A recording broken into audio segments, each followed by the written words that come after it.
Hello and welcome to The Appetite, a podcast brought to you by Opal Food and Body Wisdom, an eating disorder treatment center in Seattle, Washington. I'm your host, Carter Umhau, a therapist, artist, and writer. Today, Opal Co-Founders Kara Bazzi and Julie Church join me. Hi. Hello. We're going to be talking about things to anticipate during the holiday season.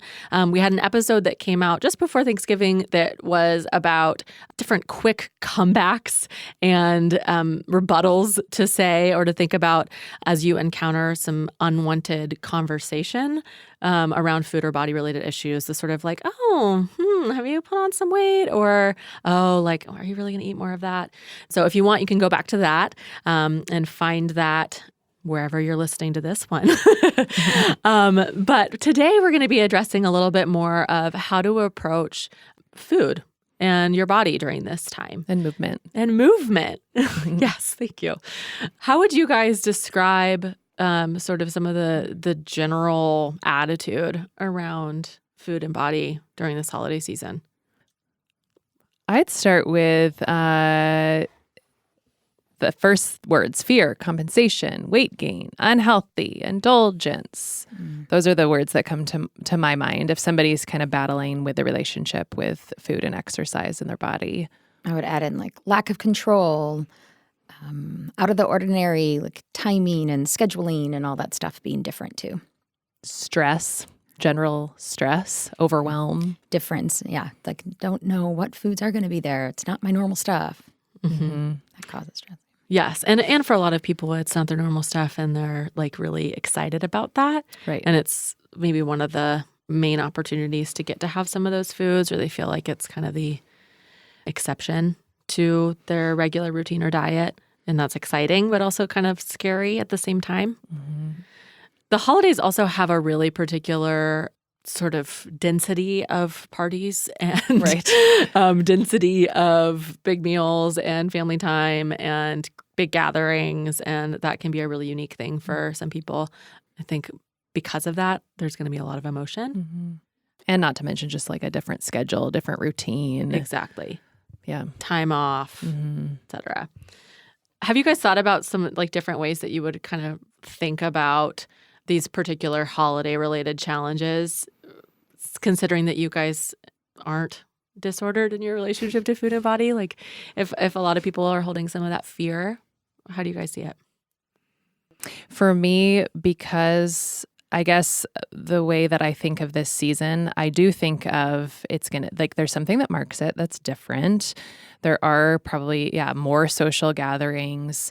I'd see like more drinking. I think alcohol is more involved in this season. And I don't approach it with changing anything in the way that I eat, right? So that feels very different than previous time in my life where compensation was high on my mind. But at this stage, this doesn't feel different or out of the ordinary in terms of the way that I approach eating. I just think for me, the difference is that it's the holidays. There's more going on. There's more things kind of to be prepared for, more things to be considering in the calendar. But when it comes to my relationship with food or with exercise, I don't think of it as an adjustment or something that's different than how I approach it in different times of the year. It feels the same old. Mm-hmm. So it's more of a calendar difference around time, I would say. Yeah. And tasks.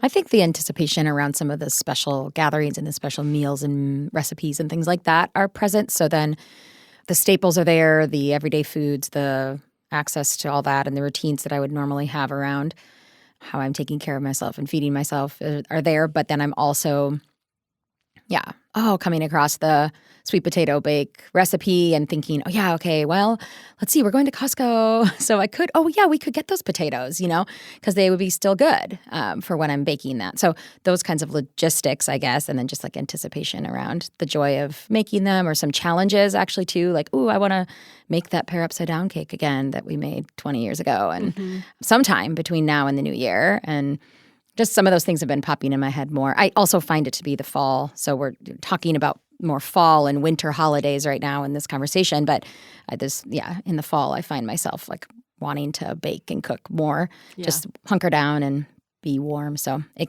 sort of is, I think, a connection to the holidays, but also just seasonally for me. Wanting like warmer foods and comfort foods because of the seasonal change. Yeah. And I want to be eating those foods. I just don't cook them. So that's why there's a difference with me, because I'm not the one doing a lot of the cooking. My husband does. That's great. So but I like eating it. Yeah. I feel like it used to be something where I definitely loved the like when I was a teenager, I loved all the different foods and the traditions and all the different things that we would do. As kids, my mom would have us try and tackle like a new cookie recipe almost every day after school. And I know. I mean, she was a little, like, we knew how to bake, so it was like pretty hands off, I think, for her. But we would make cookies and then we'd collect them and then hand out like mixed cookie trays to all of our teachers and the bus driver and everybody. Awesome. So this wasn't for like 2 months. I think it was, That's for cool. a week or two. And I just found that so fun, but also really stressful as a teenager to have so many sweets around with a really difficult relationship with food. And I know that now I really still want to bake all of those things and feel connected, and also don't have this sort of scarcity mentality of, oh my God, like this is the time where they're here. Like I feel like I have permission to make them whenever, if I wanted to, and I'm having sweets all the time. So it's not this sort of big fear. That's interesting, to think of the parenting side, because right after I said I'm not cooking, I do think about those kind of things with my kids, the traditions, and because my especially my oldest loves to bake, so she's desiring to do that, and so it might be a time where like, let's put some thought into this, because usually I don't put thought into those things as often. And again, it would have an absence of fear, and it's not fearful for my daughter, and so that all feels like more of a fun activity. Right. Right. It's a good indoor snowy day activity. Yeah. Right. Exactly. Yeah. I think it's interesting in movement. I would say that I probably have more space or thought when I think back to my young adult self, maybe coming back from college or something, or even now I think of my life, there is more of that time off experience during the holidays and just different routines. And I would say that there's just more hopefulness that I will get to move my body in the way that I want to. So I always remember that in college, that I would always pack my active wear to go home to my parents' house. And even in my young adult life, having lived across the country from my family, like I've always packed those things when I go. Even if I was not at all in a season of using them or doing anything routinely at all, I would always pack the stuff, because knowing that I would have lazy day. Yeah. And I might want to go and lazy and unscheduled day, that then maybe I would have the freedom and the ability to move in the way that I'd want to. So it seems similar to actually with the food, as like, oh yeah, more space, and kind of like, oh, I want to think about that recipe. Yeah. I feel like I have the same kind of relationship with the movement of like, oh, more space, then I'm going to maybe do something a little bit more involved. Yeah, I totally relate to that. Yeah. I also think that like with family dynamics being a part of all of this, like I would want our listeners to get the sense that this is a time that can be really vulnerable and anxiety producing and overwhelming, whether it's just about logistics, like you said, Kara, or it's about having to go home and the stress that brings. And our relationship to food and body and movement can be one in which we are really like using it in order to control the emotion that comes up. Or it can be something that's like a tool or a bright spot in the day that you get to like maybe bond with your difficult uncle through making the traditional food, or you get to go on a run because you need a break from the dynamics or whatever it is. In terms of like how to approach kind of different holiday related like food scenarios or movement scenarios, do you guys have any sense of like tips that would be helpful around like what a kind of an attuned eater might do? I have one right off the bat that I think is really practical. I think that somebody that's sort of in the midst of their eating disorder could use this, and they're really trying to find ways out. I think somebody that's really seeking recovery, and then just normal eater, is just what is the food that you really do want to eat on that day, and being really connected to that, and then making it and bringing it. I'm thinking about going to an event. Okay. Bringing the food that you know that you're really excited to eat. And I know that somebody in the midst of an eating disorder might use that as, this is just my safe food. This is the only thing I'm going to eat. That's all. But I also think it can be reframed to say, like, it's okay. Bring something that you are going to engage in and that allows for you to come to the table and eat.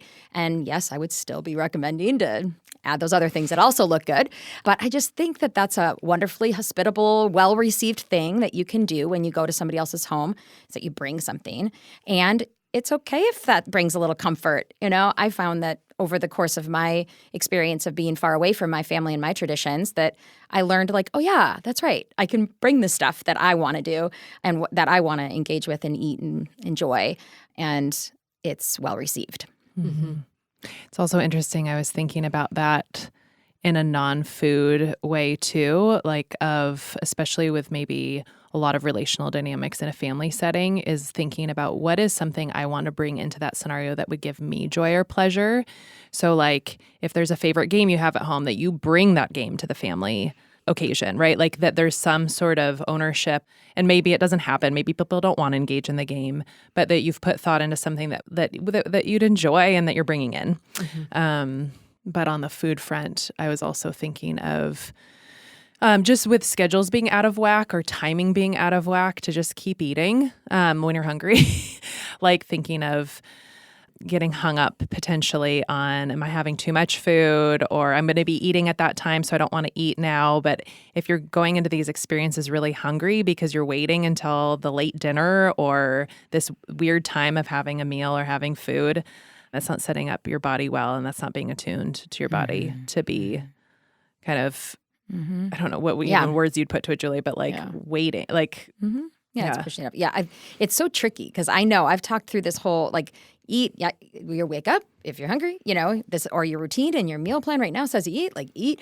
And I think that the mentality around holidays is that people will overeat, or people that they're usually eating maybe a normal meal with, they would then expect to see everyone having 2 platefuls of food and overflowing plates. And so then when somebody comes and they've had their breakfast and they've had their snacks and they've had their lunch and then the meal's at 4:00, yeah, the stuff looks good, but like they've been eating all day in comparison to their relatives that actually haven't eaten all day, and they come and they pile up all this stuff. So then, well, wait, I know I'm struggling with an eating disorder and now my plate looks bad, but like, I promise I've been eating well. And I'm always like, I know, it's such a bind. Like, you don't need to do that. You need to be feeding yourself well. And so I think it's this funny balance. And I always recommend people just be in the moment. Yeah. And so eat what you need to eat right then.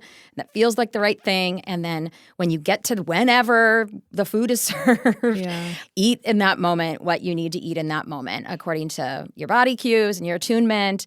And, if you're in earlier phases, like your meal plan and what you need to do to comply to that too. So it's fuzzy. I feel like it goes back both ways in that way of like how that's going to be perceived. And sometimes that can backfire for people to be eating throughout the day on a holiday.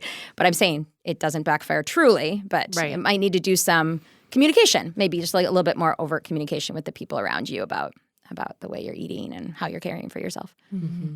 The other dynamic that I'm aware of for myself that can create some disappointment is if you are tuning into your body and responding to your hunger cues, and you're not then as hungry for this this celebratory meal, for example. But for me, who's preference driven, like that celebratory meal might be so much better. Like so many foods I'm excited to eat, or they look so, whereas my snack might have been really boring and not as exciting. And yet I still want to respond to my hunger. And that might mean that I'm not having as much of an appetite for all the things that are actually taste way better. Leftovers are good. Yep. You're going to hopefully have them there later. And another strategy that I like, one of the things that I think about is, because I like the taste of food so much, is just being able, like sharing plates and tasting other people, like at least having the opportunity to taste everything I want to taste, essentially. That's fun. And then it might not be I'm having all of these things in all of their quantities, or that could be leftovers or whatever. But that helps. That's one strategy to get some of the preference piece in and the taste buds. Yeah, I was just thinking about like a buffet of holiday desserts. I was like, Yeah, I want to try them all. I know. I have a memory of my actual plate. Like it's always the same on Christmas Day with like a tiny bit of like peppermint ice cream. And I've already had like maybe 3 courses of food. There's like a bit of peppermint ice cream with like Oreos on top, and then there's a cookie, and then there's a tart, and then there's like a Bush Noel, and it's like all there and like a little sample plate. Yeah. It's so fun. The other thing that I'm naming or would just aware in this conversation too is just that attuned eaters, normal eaters, also very commonly will overeat. Yes. In a holiday Right. scenario when there are really pleasurable and novel things that are being served. So I also think that I want to make sure that that's being heard in this conversation because I think my example was maybe showing how a plate might not look as full and overflowing. And I think also that is very normal to also have that different style of eating on a holiday day or around the holidays and I think that's also just something to normalize that it's totally okay to eat differently on that day if that's going to be something that works for you. Yep. I think that that's really important to say because it is a time with a lot of unique food to try and that you might not get for the rest of the year because of whatever reason. And it can be like, I think an important thing to think about the different kinds of experiences of fullness that you might have if you wind up eating all that stuff that you are really excited about. You might feel really full, and that could be okay that you feel full.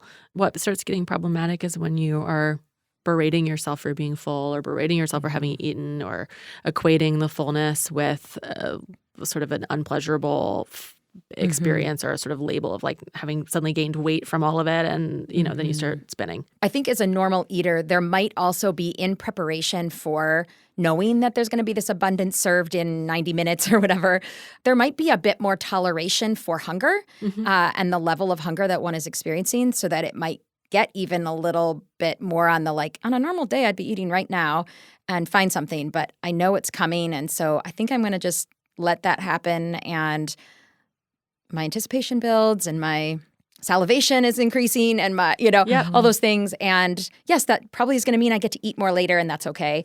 But I think just finding the balance, I don't think a normal eater is going to miss all day. Well, right? It's more of a and that accompanies like just the variations of normal eaters, right? Like people can make different decisions in those moments depending on what the needs are, the priorities or whatever, right? What about in terms of any considerations around movement? In terms of what would maybe be different or a new way to think about movement during the holiday season? Because I think that the most commonly referred to attitude with movement is that it's sort of for compensatory reasons. Right. It's used for compensation around all the meals.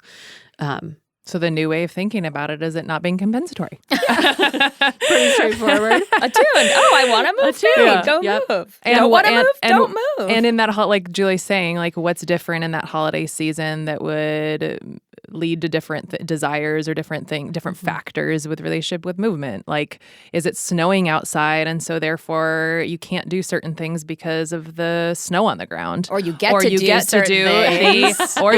the snowball fight and you're running around with a snowball fight, right? Like, I just think, you might have more time potentially if you have a break. Maybe you don't have time if you're working through the holidays. I don't know. Like, if it's not about compensation, what could this unique season, just what different factors does it bring up in relationship to movement that you'd be thinking about in attunement just generally?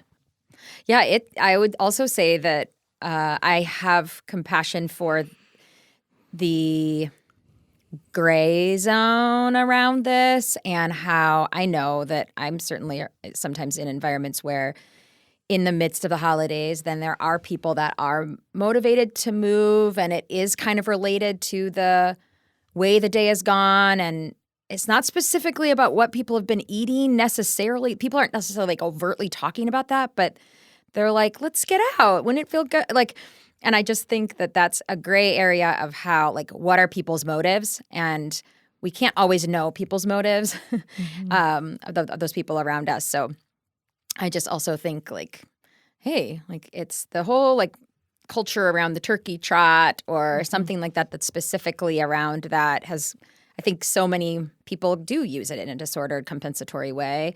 And I also think like it can be a fun joining family activity to go and have a fun live music and walk around and be outside when you're going to be inside totally. at a table sitting the whole day. Yeah, I'm just kind of like sure. speaking to the gray of that because I think it gets real fuzzy. And I think when somebody is in a really cautious place in a recovery of their eating disorder or trying to work on movement, there can be the black and white.